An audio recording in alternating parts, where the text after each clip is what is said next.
Welcome to the Introverted Misfit podcast with me, Caroline Smith, where we discuss topics related to the human experience of connection and communication with a slightly awkward introverted twist. In today's podcast episode, we're going to explore the 4 different ways that you can lean into your communication strengths as an introvert. And towards the end of this episode, I've got a great tip on how you can work around your communication weaknesses as an introvert.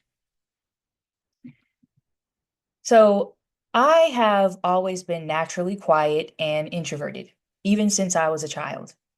And my case is a little more interesting and complicated because of my experience with autism and social awkwardness and social anxiety, which is not a great combo. But once I overcame that period of my life where I was really scared of socializing with people because of my social and communication skills deficits, I realized that being an introvert does not automatically mean that you're supposed to be shy or socially inept. And I go into great detail about that in one of my earlier podcast episodes. Are you shy, introverted, or both? Discover the key differences. But in that, the premise of that video is that introversion is a completely separate thing from the concept of being shy or socially anxious or even socially awkward. They're different things. And throughout my life, I've discovered that my strengths as an introvert can actually be very beneficial if you know how to harness them and use them the right way, and in which situations that they are best suited to be used. And I want to start off by just giving the technical definitions of introvert and extrovert. The definition of an introvert is a quiet person who tends to enjoy time spent alone. And I would add enjoy time spent alone or just with one or two other people in very minimally stimulating environments. And the definition of an extrovert is an outgoing person who enjoys socializing with people. But in typical introvert style, I had to come up with like a a deep analogy to capture the the premise of this episode. So imagine that you're looking at the ocean during a really bad storm, and it's immediately going to be noticeable by everyone who's there because of the very loud crashing waves, and it's just impossible to ignore it. It's clearly there, and it's there to cause a disruption in some way. But when you're looking at the ocean on a calm and peaceful day, it's sort of just like background noise. And you probably won't even notice it outright because it looks, it doesn't look like there's a lot going on the surface because it's very calm and very little is going on. But the calm surface does not reflect all of the breadth of life that is going on below the surface. And that analogy is not to say that introverts and extroverts always have to stay in those lanes 100% of the time, because introversion and extroversion exist on a spectrum. And at some point, we all have to get out of our comfort zones at some point in our lives. But based on our unique traits, how can we as introverts harness our qualities to be advantageous to our lives? Especially when, just like the ocean description or the ocean analogy that I just got done telling, our ideas and knowledge are not always immediately as noticeable as our extroverted counterparts, right? So in the remainder of this episode, I'm going to explain how we can utilize the 4 most, or what I think are the 4 most common strengths of introverts. And those include the power of introspection, the power of deep thought, the power of listening, and the power of one-on-one connection. Starting with number 1, the power of introspection. Introspection is the examination of one's own thoughts and feelings, or in other words, the act of being reflective. Being introspective gives us the ability to deeply understand our own emotions and our own thoughts regarding a multitude of topics and situations. And because of that, I find that we can be especially compassionate and empathetic to what others are going through and even what their view of the world is and how it was shaped. So, for instance, I've talked about this a lot on previous episodes, but as someone whose brain is considered to be not normal or neurodivergent because of my experience with having autism, and because of the utter stress and social anxiety that it caused in my life for a very long time, I've had many, many years to sit and think about my own feelings surrounding things like mental health, mental illness, mental disorders, bullying, exclusion, social rejection, and overall just being different from the norm. And because of that, I find that I can be um, very empathetic to people who are not mentally well and people who have been socially outcasted to some degree. And there's a lot of power in being able to communicate your empathy towards someone else's experiences based on all of the time that you've spent alone being introspective and thinking about your own thoughts and feelings. And by the way, that doesn't mean that you should compare everything that they're going through to your own experiences because too much of that can come off as self-centered, especially in um, conversations and interactions. But it does mean that because you understand them on a personal level, you have the capability to connect with them on a much deeper level. And in my own life, even though my innate difficulties with my socialization and communication skills made it difficult for me to get my message of empathy and compassion just right for a while, the feelings that I had, the feelings of compassion and empathy, were always there. And so when I did eventually improve on my communication skills, I really got to see the power of introspection in my own relationships. So that's the power of introspection. Number two, the power of deep thought. Deep thought is the ability to think about things below the surface level. And being a deep thinker allows you to explore every aspect of a problem to really get to the root causes rather than just looking at the symptoms. And I'm going to give you an example of this by using a theme that's recently been showing up quite a bit in my personal life, I'm finding. So I'm 26, which makes me part of Generation Z or Gen Z. And I commonly hear complaints from collectively millennials, baby boomers, and Gen Xers about how Gen Zs and Gen Alpha is the age group that's below me. I'll have to put the specific age brackets of each of those generations in the description of this episode so that you can have a reference for it. But I commonly hear complaints from those groups about my generation and younger generations' lack of motivation, lack of respect for others and manners, our incredibly short attention spans, which seem to be getting even shorter and shorter these days, declining mental health because of anxiety and depression and ADHD and all of these disorders and mental illnesses that are becoming more and more common in younger generations, and this general sense of apathy that they feel younger generations have. And I know it's common for each aging generation to complain about the problems with younger generations. That's happened since, the beginning of time, and it's probably how it's always going to be. But when the other person is coming from a dismissive and sometimes a judgmental state, it can be a little more hurtful, and also sometimes it can be annoying, I've found.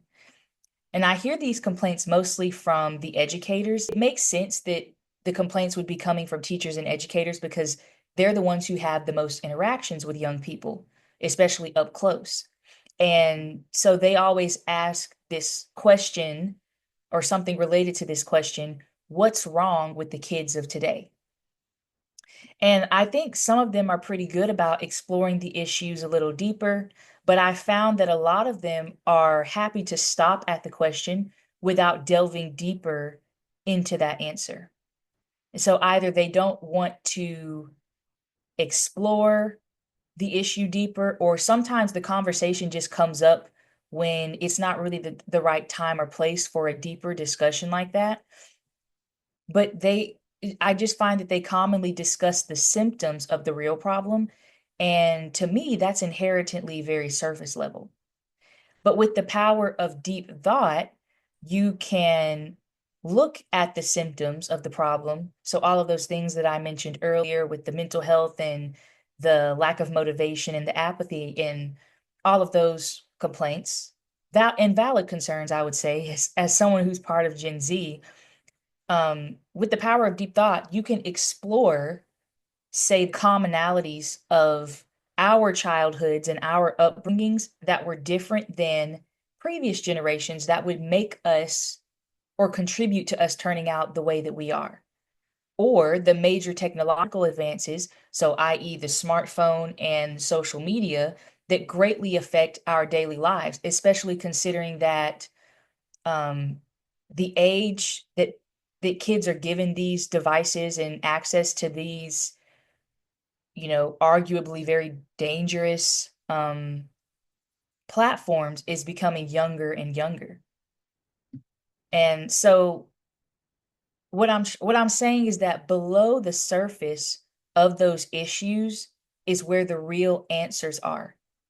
And with the power of deep thought, you can accomplish getting closer to those answers and getting closer to those answers by considering the depth of the problem. So that's the power of deep thought. The power of listening. The source of a lot of people's mental and emotional problems can often come from feeling unheard and invalidated, really from the time that we're young. And those problems are exactly where the power of listening can come into play.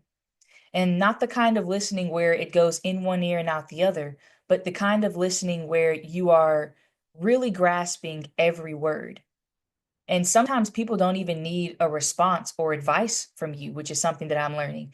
Sometimes they just want to vent to somebody and they just want someone to listen and show that they genuinely care about what they're going through.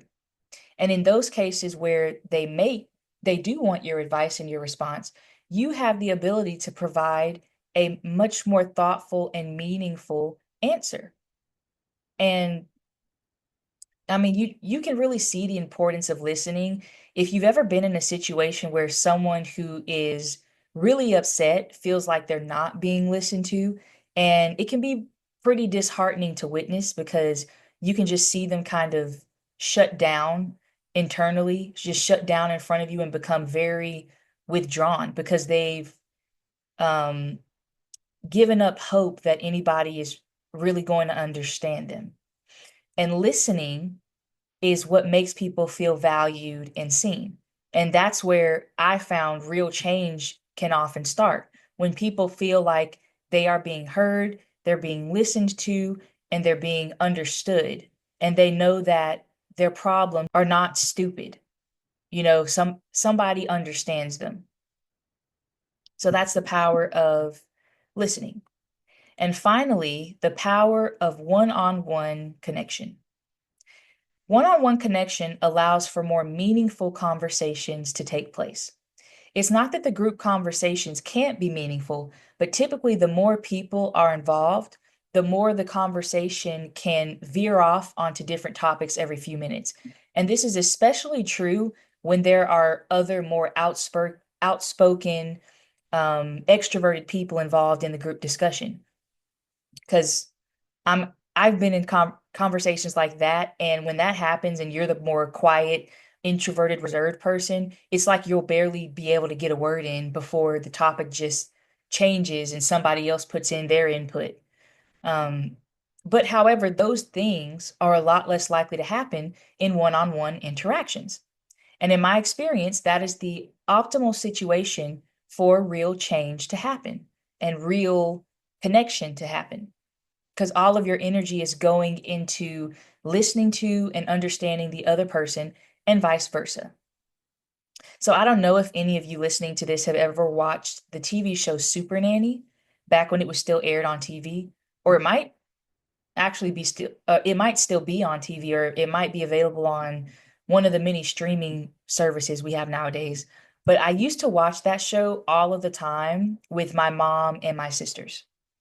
And the premise of the show was for Joe Frost, who is nicknamed the Super Nanny, to go into these extremely dysfunctional family dynamics and try to implement healthy communication and relational skills between the family members, between the parents, and then between the children, the siblings, and then between the parents and the siblings. And there are some situations where Joe will address the entire family as a group, which there is a time and a place for that. But if you've seen the show, you know that um, most of the time in the middle of the episodes, the real transformative conversations happen when Joe would pull specific family members to the side away from everyone else so that she could really engage with them one on one with no interruptions and no distractions from all of the other noise that the family members have. And not only did this doing this provide a safe space for the individual to open up without the distractions, but it also allowed them to feel seen and heard. In many cases, when you're talking about dysfunctional family dynamics, they feel like they're never seen and heard by their parents and their siblings because no one else in the family would listen to their problems.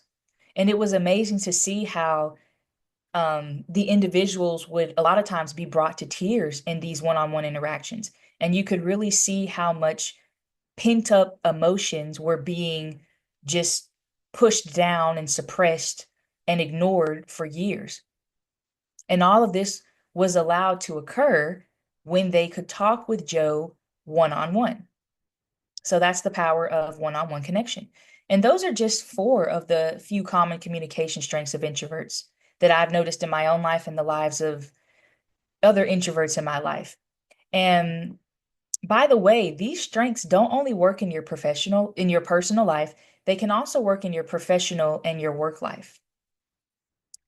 Because it allows you to create professional relationships with coworkers, higher ups, and those strengths can even allow your ideas to be heard by the right people in a way that you can best communicate them. And I'm going to give you one last quick example of the value of introverted communication strengths in my work life.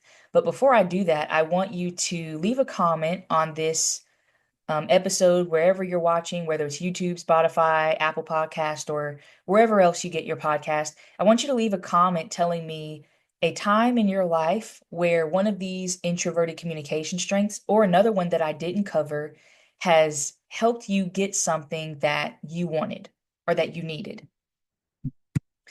So, about 1 year deep into my career as a software engineer, I had already been working at this company um, for a year full time, but I had started with them about 2 years before as a co-op, which is kind of like an internship. And during that time, I had already been working on my coaching business outside of work. And that included working on my website and my blog. And the blog had eventually began to gain some traction and get more and more organic visitors from search, from Google and other search engines. And I noticed that it was gaining traction much quicker than my employer's company blog, which had been in existence for about 5 years. So even though my blog was um, in existence for a lot shorter amount of time than theirs was, it was growing much faster and much more linearly than theirs was. But I didn't yet feel confident enough to speak up about this in the group team meetings that we were having. So one day when I felt like I had time to plan out exactly what I wanted to say and how I wanted to explain um, my findings, I walked into my boss's office And I told him my idea outside of our usual team meetings. And 6 months later, he decided to give me a shot at contributing to the blog. And to their surprise, the blog started to pick up traction in a little over 8 months, which is a lot less time than 5 years. And guess what? That, among my other contributions, eventually led me to getting a raise about a year after that. The communication techniques that I used there were deeply thinking about the best way to relay this information to my boss, and then, of course, talking to him in a one-on-one setting where I feel that my communication is a lot better suited. I'm just able to communicate more clearly um, to people without the distractions of other people. And so now I mentioned that towards the end of this video, I would offer a helpful tip about how to work around your communication weaknesses as an introvert. And so here's the tip. Don't get stuck in the label of introverted. And what I mean when I say that is don't use your naturally introverted personality as an excuse to stay quiet all the time. There are some situations that will require you to speak up and make your ideas and opinions heard. Just like for extroverts, there are some situations that will require them to stop talking so much and let other people have a turn. It goes both ways. It's not, this advice is not really just for introverts. It's for anyone, is to not get stuck in a label and use it as an excuse for something that you can't do. So this means that you'll need to learn how to socialize in group settings, learn how to speak up when the time is right, learn how to read the room and sense whether this is the time and place for a deep discussion, deep thinking discussions, which is something that we tend to love engaging in. Learn how to engage in small talk, and overall become a more balanced version of yourself, even while being an introvert. So that's my tip on how to not get stuck in the introverted label so that you can cope in those situations that will inevitably require you to get out of your comfort zone. And it's not about changing your personality because I mean, you know as well as I do, you're going to be an introvert just naturally for the majority of your free time because um, that's just how some people are. But it's about learning how to adapt when the situation calls for it. So that was my last tip. And that's all for today's episode. And if you are an introvert who struggles with social anxiety and social awkwardness, check the description of this podcast episode to learn more about my one on one coaching program, Communicate with Quiet Confidence. Or you can go directly to the URL, theintrovertedmisfit.com/coaching to book your free introductory call today. And in my coaching program, you'll learn both how to harness the communication strengths of your introverted nature, as well as improve upon your weaknesses as an introvert.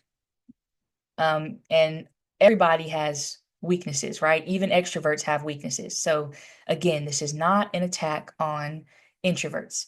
And you'll learn a whole lot more just working with me one on one, an introverted woman who used to be very shy and very socially anxious, and who is now a socially confident, yet still introverted woman today. So, go to theintrovertedmisfit.com/coaching again to book your free discovery call. And as always, if you enjoyed this talk, please don't forget to hit the follow or subscribe button, leave a review and or a comment, whether you're tuning in on YouTube, Spotify, Apple Podcast, or wherever you get your podcasts from, and share this podcast with a friend. Thanks for listening and have a great day.